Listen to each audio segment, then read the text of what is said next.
Bonjour à tous, bienvenue à notre nouvelle masterclass On déjeune ensemble. Aujourd'hui, nous allons vous parler toujours de la marque employeur, mais on va faire un focus sur l'emploi et les seniors, avec comment attirer et maintenir les seniors dans vos entreprises. Donc, je me présente, Dorothée, je suis avec vous pour animer toutes les masterclass. Je travaille à la Chambre de commerce et j'accompagne les entreprises dans leurs ressources humaines. Et j'ai la chance aujourd'hui d'accueillir Quentin. Bonjour Quentin. Bonjour à toutes et tous. Alors Quentin, merci d'être avec nous. Tu vas donc nous parler de ce sujet important. Avant d'avancer sur les seniors, peux-tu te présenter, nous dire un petit peu qui tu es, ce que tu fais? Bien sûr, tout à fait. Alors pour me présenter très rapidement, moi je baigne dans l'industrie depuis que je suis tout petit. Effectivement, mon père est dirigeant du groupe Métalliance, dont sa société mère est basée à la Chapelle d'Armentières, dans le Nord. Et donc, ce sont 3 PME qui sont complémentaires dans le secteur de la métallurgie. Donc maintenant, ça fait plus de 5 ans que je les accompagne sur tout l'aspect communication, marketing, et en l'occurrence, l'aspect attractivité également, et création de contenu visuel. Maintenant, ça fait un peu plus d'1 an et demi que je me suis mis à mon compte en parallèle pour justement aider d'autres industriels qui peinent à recruter et qui aimeraient justement faire briller leur industrie aux yeux de leurs futurs candidats, mais également de leurs prospects et clients. Merci beaucoup Quentin. Alors juste pour vous prévenir, vous avez le chat à votre disposition pour poser des questions à Quentin tout au long de sa présentation. Le but c'est que ce soit interactif, donc je serai votre voix pour poser les questions au niveau de Quentin. Voilà. Quentin, par rapport à cette thématique, comment attirer, maintenir les seniors dans les entreprises, est-ce que tu as des conseils à donner aux entreprises qui nous écoutent aujourd'hui? Bien sûr, effectivement, on va y venir. L'idée, c'est peut-être de vous montrer un petit aperçu de ce que j'ai pu faire, et après, on va voir ensemble justement quels sont les enjeux, les statistiques actuelles des emplois sur le marché, dans l'industrie en l'occurrence. Justement, quels sont les bénéfices aussi pour d'en avoir au sein de votre entreprise, qu'est-ce que ça vous apportera et quelles sont les clés et les solutions pour justement les attirer et les recruter. Ce que je vous propose, c'est d'abord de commencer justement, alors juste pour revenir, parce que j'ai oublié de peaufiner, mais là au moins vous avez un petit aperçu très visuel des 3 PME. Je pense que ça vous parlera peut-être plus parce que là, on est dans les Hauts-de-France. Donc voilà, ça, ce sont les 3 PME.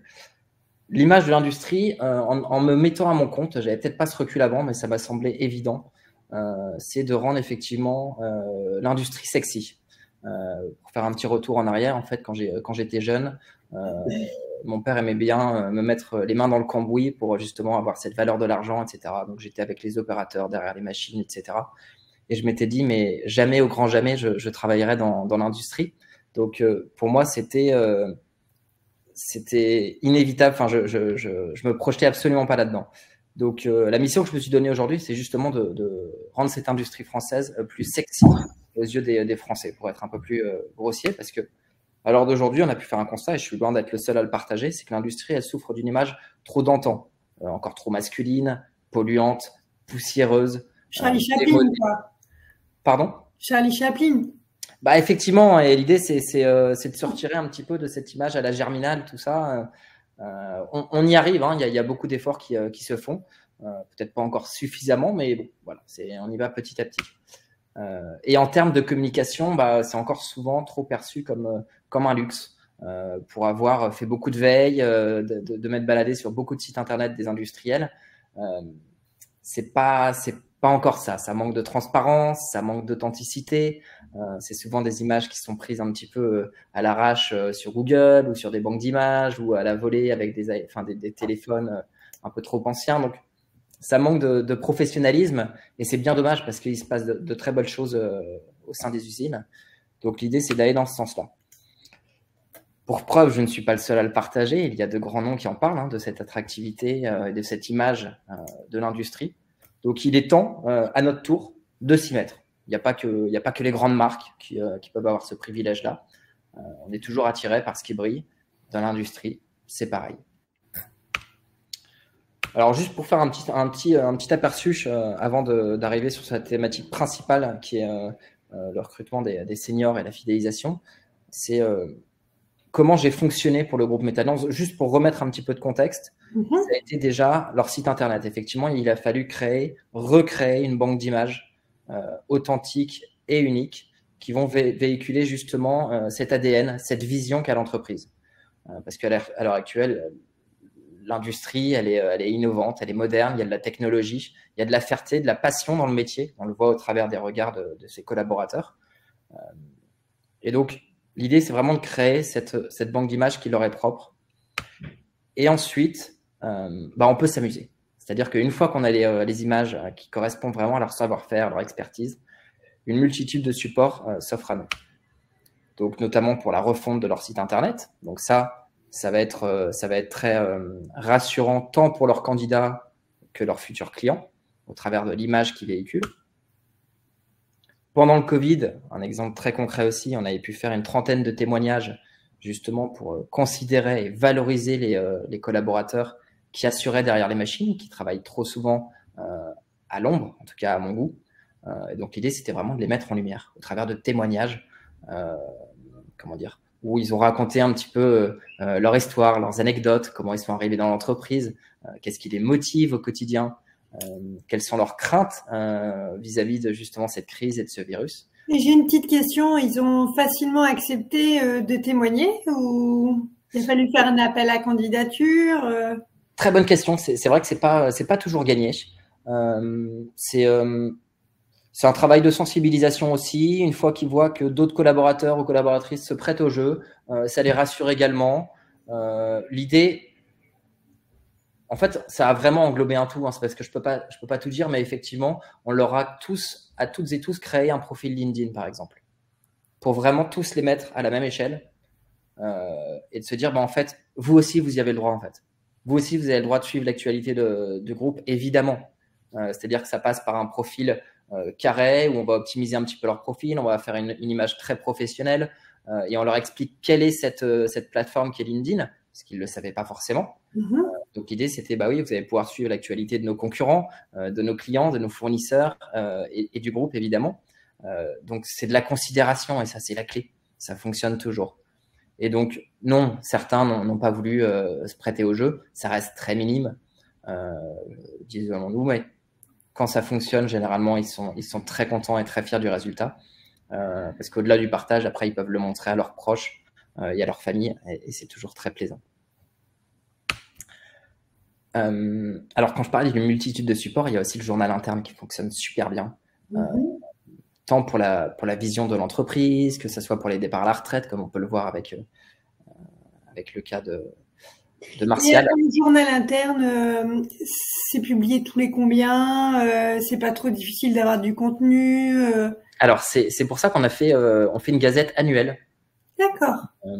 Comme ça nous permet justement d'avoir du contenu, tout simplement, de rassembler pas mal de sujets et de finir par avoir le choix, parce qu'il y en a qui peuvent sembler peut-être moins pertinents que d'autres en termes de contenu, évidemment. Et donc, c'est là où on peut s'amuser un petit peu. Généralement, ça fait une quarantaine de pages.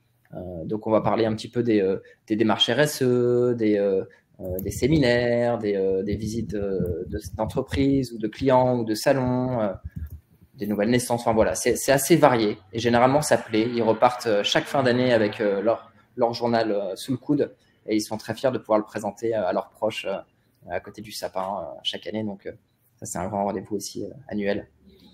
Donc voilà, les portraits aussi peuvent servir à ça. Mais ce n'est pas tout. Ça, c'est la cerise sur le gâteau. C'est de pouvoir justement remettre l'humain au cœur du process, remettre l'humain au cœur de l'usine en imprimant et en accrochant des portraits XXL dans l'entreprise. Ça, généralement, ça cartonne. On l'a fait pour le groupe Metalliance, donc dans les 3 PME. Ils se sentent considérés, ils sont hyper fiers. Alors évidemment, tout le monde n'a pas forcément envie d'avoir son portrait au pied de son poste de travail. Et à ce moment-là, c'est pas grave, on le met à un autre endroit ou inversement, ils n'ont pas forcément envie d'avoir celui d'une collaboratrice ou d'un collaborateur. Donc c'est un puzzle assez complexe, mais une fois qu'il est ficelé, ça marche nickel. Et pour les visites d'entreprise, quand il y a des clients qui viennent ou des prospects ou autres, généralement ça en jette, quoi. Visuellement, c'est assez attrayant. Et et c'est très humain. Donc forcément, il y a cet effet miroir auquel on adhère parfaitement. Et pour le coup, effectivement, là, ça fait 2 ans que j'accompagne le groupe Caterpillar parce que cette initiative leur a beaucoup plu. Donc pareil, je suis reparti dans cette démarche avec eux. Ils ont une 40aine d'ateliers de mécanique en France. Donc justement, là, on est en train de construire tous ces portraits qui vont être accrochés dans leurs ateliers. Et puis évidemment, les photos de groupe, ça c'est toujours, comment dire, un projet qui va rassembler toutes générations confondues, femmes, jeunes, seniors, etc. C'est toujours des bons moments. Et puis ça, ce sont des photos qui peuvent être utilisées dans les offres d'emploi, etc. On y reviendra, mais souvent c'est très parlant et ça montre une certaine énergie au sein de l'équipe. Par rapport à tout ce que tu me dis, donc ça permet vraiment de moderniser, etc. Je suis très sensible sur le fait que sur un public jeune, très visuel, c'est attirant. Mais en quoi ces images, etc., feront qu'une personne dit senior dans l'entreprise ait envie de travailler bas. Et on y vient, effectivement. Là, c'était vraiment pour vous montrer un petit fil conducteur qui m'a amené à justement trouver des solutions pour recruter et attirer peut-être pas chaque tranche d'âge, mais du moins que ce soit les femmes, comme les jeunes, comme les seniors, voir ce qui fonctionne au cas par cas. Alors, pour voir un petit peu le déroulé, on va y aller step by step. L'idée, c'est de revoir un petit peu le contexte actuel, voir quelques chiffres, quelques stats de ce qui se passe en ce moment. Et puis ensuite, on va voir quelques exemples à suivre, ce qui fonctionne et les bénéfices de les intégrer dans son industrie. Alors, c'est l'allongement des retraites, hein, parce qu'on l'a vu, là, d'ici 2030, ça atteindra jusqu'à les 64 ans. Donc, l'allongement du temps de travail est considérable, c'est-à-dire que là, qui plus est, on atteint un pic de vieillissement en France. Donc, forcément, ça a des conséquences. Parce que le taux de l'emploi, justement, va considérablement augmenter. Donc ça, il va falloir le prendre en compte et boucher et trouver des solutions pour justement continuer à fidéliser et éviter ce turnover et attirer les seniors qui peuvent justement être partis ailleurs. Et pourtant, il y a quand même un certain nombre d'entreprises qui n'ont pas, qui n'y sont pas forcément encore sensibles, qui n'ont pas entrepris d'initiative pour résoudre tout ça. Alors, évidemment, les seniors, il faut les traiter de manière équitable, hein, il n'y a pas question de les mettre au placard, il faut les considérer comme les autres. Il faut aussi adapter les carrières pour qu'ils ne s'ennuient pas. Et puis aussi, vis-à-vis de la pénibilité du travail, il faut savoir aussi doser, parfois faire un mi-temps avec d'autres tâches administratives à côté pour qu'ils puissent aussi se libérer de certaines tâches conséquentes. Et il faut aussi avoir plus de volonté pour s'orienter vers la formation et aussi les motiver à se former. Ils ont souvent peur du changement, hein. Ils ont leurs petites habitudes, etc. Donc tout ce qui est nouvelles technologies, tout ce qui est robotique, tout ça, généralement, ça fait très peur. Ils sont très attachés à leur petit quotidien, etc. Donc il ne faut pas non plus trop les bousculer et en même temps, il faut aussi essayer de les sensibiliser parce qu'ils ne le sont pas tous et ils sont tous différents aussi. Et évidemment, créer du lien entre les jeunes générations. Alors, tu vas nous donner des solutions. Pardon ? Tu vas nous donner des solutions, je vois. Effectivement. Comme vous avez pu le voir avant, hein, l'idée, c'est aussi, s'il y a des premiers collaborateurs à valoriser dans votre entreprise, c'est les seniors. Moi, je pense que c'est ceux qui sont les plus… après, je ne connais pas leur passé, évidemment, mais pour ceux qui ont 30 ans de carrière dans votre entreprise, c'est quand même eux qu'il faut mettre en lumière au début, en tout cas, et avoir des témoignages pour ensuite, pourquoi pas, justement, alors là, je vous montre 2 exemples d'offres d'emploi. Une très classique qu'on a l'habitude de voir généralement, assez basique, assez pauvre en contenu. Et à droite, une offre d'emploi, justement, où on va apporter un petit témoignage de ce senior en question qui va parler un petit peu de de son poste actuellement, quels sont les objectifs, etc. Une photo d'équipe que je recommande très fortement, on en reparlait tout à l'heure. Et voilà des petits mots qui vont lui parler, en fait, qui vont le rassurer en disant, voilà, c'est un poste qui est ouvert aux seniors. On a une forte culture inclusive. On cherche un profil expérimenté. Voilà, c'est des mots qui vont avoir une connotation vraiment très positive à l'égard des seniors, qui vont les rassurer, qui vont lui dire, OK, chez eux, en fait, je vais être considéré, c'est à moi qu'on me parle. Donc, quand on fait une offre d'emploi, faire très attention d'être très inclusif. Tout à fait. D'accord. Ensuite, il ne faut pas hésiter justement à mettre en avantage, à mettre en valeur ses avantages. Je parle en l'occurrence des horaires flexibles, s'il peut y en avoir. Est-ce que quid de mettre en place aussi les semaines de 4 jours, si c'est le cas, faut le dire, faut le mettre en avant. Est-ce qu'il y a du télétravail qui est possible, des formations continues, etc. Ça vraiment, dès que c'est le cas, faut pas hésiter, quoi. Faut y aller parce que c'est des éléments pareils qui vont les rassurer, qui vont leur parler. Alors, il y a effectivement des canaux de recrutement qui sont plus appropriés que d'autres et des témoignages. Alors, je pense notamment à LinkedIn. Alors, vous veuillez m'excuser, il y a des images qui n'ont pas chargé. Mais on va aller publier justement ces annonces sur LinkedIn parce que c'est plus pertinent que d'aller les mettre sur TikTok pour les seniors, évidemment. Utiliser des hashtags spécifiques tels que emploi senior et participer. Alors, c'est un peu comme sur Facebook, il peut y avoir des groupes de discussion très spécifiques, très spécialisés, où on peut aller justement chercher cette communauté de seniors qui cherchent à travailler, qui cherchent à évoluer. Allons au contact de ces personnes-là, en fait. Faut aller les chercher. Alors, je l'ai pas fait, j'en ai pas à vous proposer là, mais il y en a en tout cas. Et c'est avec ces personnes-là que vous pourrez créer du lien et chercher de la proximité. Et sur Facebook, pareil, quid de poster des annonces dans ces groupes, évidemment. C'est là, ça prendra tout son sens et ça sera beaucoup plus pertinent. Et puis, par exemple, si vous avez procédé à des témoignages de seniors, c'est dans ces endroits-là qu'il faut les publier. Pour les témoignages et partage d'expérience, ça on en parlait justement, mais en fait, qui mieux que eux pour parler de leur savoir-faire, pour rassurer d'autres seniors qui aimeraient rejoindre votre entreprise. Ça, moi je trouve ça fondamental et même évident en fait qu'il faut leur donner la parole en fait avec toute l'expérience qu'ils ont. Puis au-delà d'en attirer des nouveaux, je pense que c'est extrêmement valorisant pour les personnes en place pour continuer à les motiver dans leur carrière. Mais complètement, mais c'est comme, enfin, ça passe tant par la prise de parole de ces seniors que les autres. En fait, ça, c'est des clés de fidélisation, c'est considérer, quoi. C'est les considérer, évidemment. Alors d'aujourd'hui, si on veut éviter le turnover dans son entreprise, il faut considérer les employés, quoi. Ça, c'est normal. Il faut leur donner la parole et qu'ils soient libres de parler un petit peu de leur expérience et de leur savoir-faire. Puis ils le maîtrisent parfaitement, en fait. Donc, évidemment, alors ils ne sont pas tous très à l'aise, on va pas se mentir. Mais l'idée, c'est de pouvoir leur proposer. Alors, il y a d'autres initiatives pour promouvoir ces diversités des âges, que ce soit dans des programmes de mentorat, des événements de team building inclusif, justement, la mise en place de politiques internes.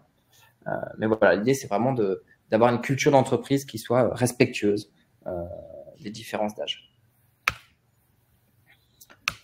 Alors, juste là, pour que ça soit parlant, je suis tombé sur quelques chiffres qui me semblaient importants de vous partager. Parce que j'en avais pas forcément pris connaissance. Et là, je me dis, ouais, il y a quand même 75% des DRH qui privilégient des profils plus jeunes. Alors, avec un peu de recul, effectivement, ça me semble normal. On a envie de jeunes, quoi, place à la jeunesse, on dit ça, etc. Mais c'est mal connaître en fait les atouts d'avoir des seniors. Puis au-delà de ça, je pense que quand on prend un profil plus jeune, on pense que la personne va rester plus longtemps dans son entreprise. Et aujourd'hui, on voit quand même que les gens restent en moyenne 3 ans, 4 ans dans leur entreprise. Donc, prendre une personne de 55 ans, il restera Lui, au moins 9 ans. Bah, complètement, parce qu'ils sont encore, je vais pas dire que c'est l'ancienne école parce que c'est péjoratif, mais quand ils sont attachés à une entreprise, ils ont aucune intention de partir. Ils ont besoin justement de faire honneur, de rester, de s'approprier tous les outils au sein de l'entreprise, et c'est les premiers secteurs en tout cas pour rester, quoi.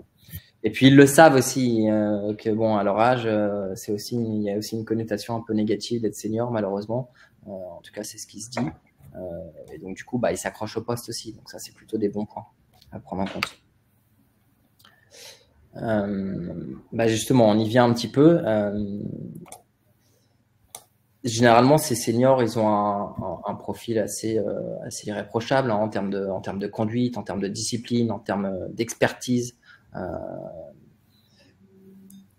Au-delà de ça aussi, quand il y a de la mixité, bah, ça crée toujours une belle atmosphère, hein, entre les jeunes, les femmes, les seniors. Enfin, pour moi, c'est un melting pot qui fonctionne toujours très bien. Sinon, ce serait ennuyeux. Et puis, c'est comme ça que ça crée de la richesse aussi. Et puis, justement, vous avez la fougue des jeunes et l'expérience des anciens. Et l'expérience, justement, bah, dans l'industrie, en plus, avec des métiers très techniques, bah, elle s'acquiert qu'avec le temps. Donc ça, c'est une grande richesse aussi, vis-à-vis aussi des jeunes qui sont là depuis très peu. Donc, ils ont beaucoup plus de recul par rapport à leur entreprise. S'il faut savoir aussi, c'est qu'effectivement, il y a 77% des 55 ans qui sont satisfaits de leur situation professionnelle. Et 67% veulent faire une carrière longue, donc dans une seule entreprise. Donc on y revient aussi. Ça, c'est important de le souligner, parce qu'ils vont vouloir rester plus longtemps. Donc ça vous évite aussi un certain turnover vis-à-vis de vos collaborateurs et candidats que vous n'aurez pas à recruter. Ce qu'il faut savoir aussi, c'est que les seniors, ils ont quand même, malgré tout, ils ont envie de changement, mais en bien. Je suis tombé sur des stats selon une enquête qui a été publiée là ils ont envie de progresser quand même en interne.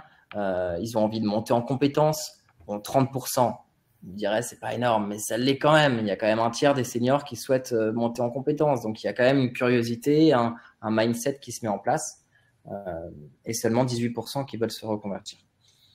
Donc voilà, petit à petit, je veux dire, c'est pas parce que vous avez des seniors qu'il se passe pas grand-chose et que on va devoir s'aligner qu'avec leurs attentes, en fait. C'est-à-dire qu'il y en a qui sont quand même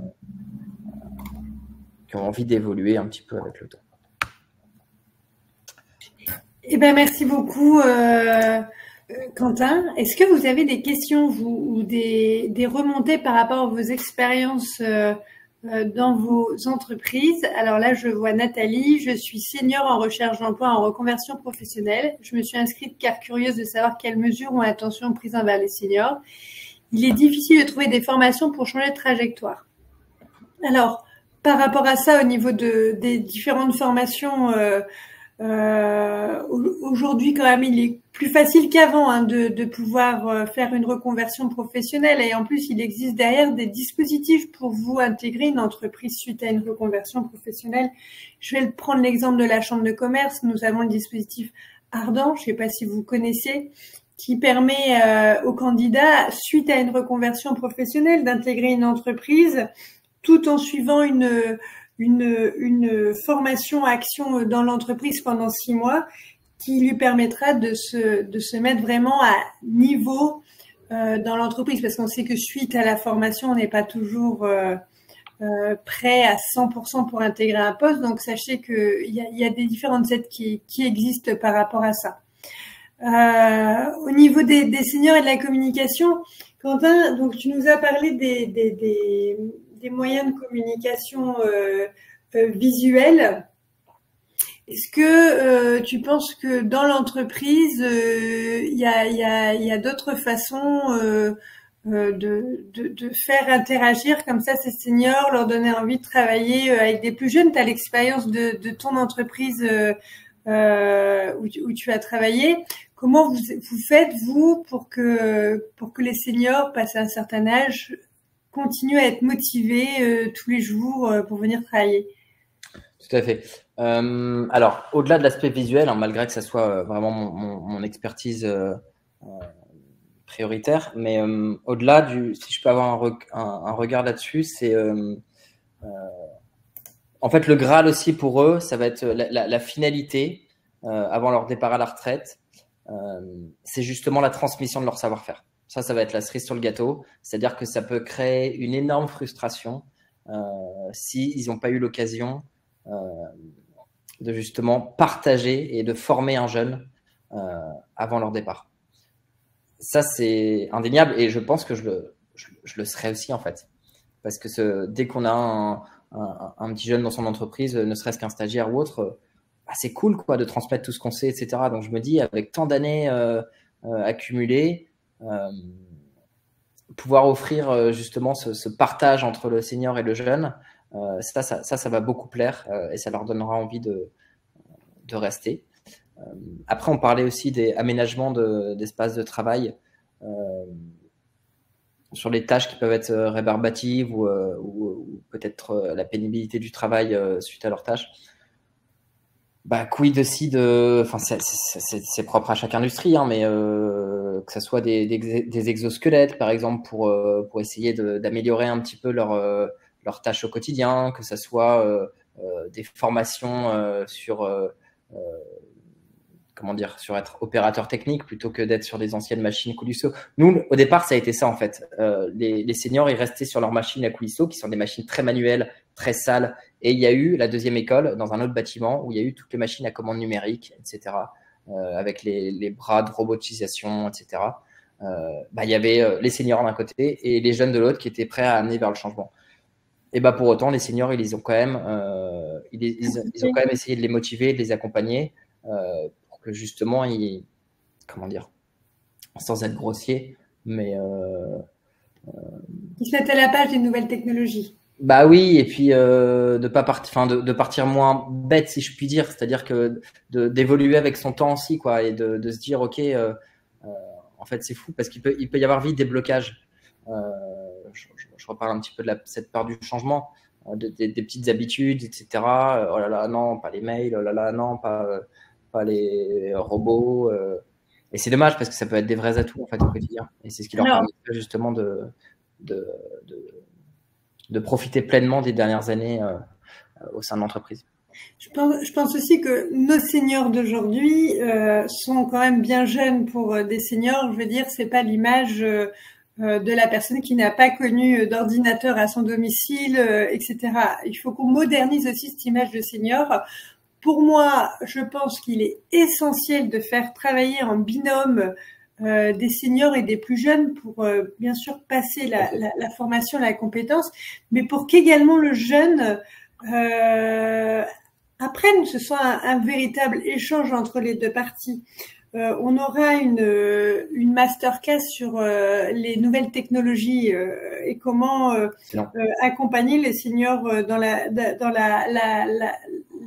compréhension des nouvelles technologies, etc.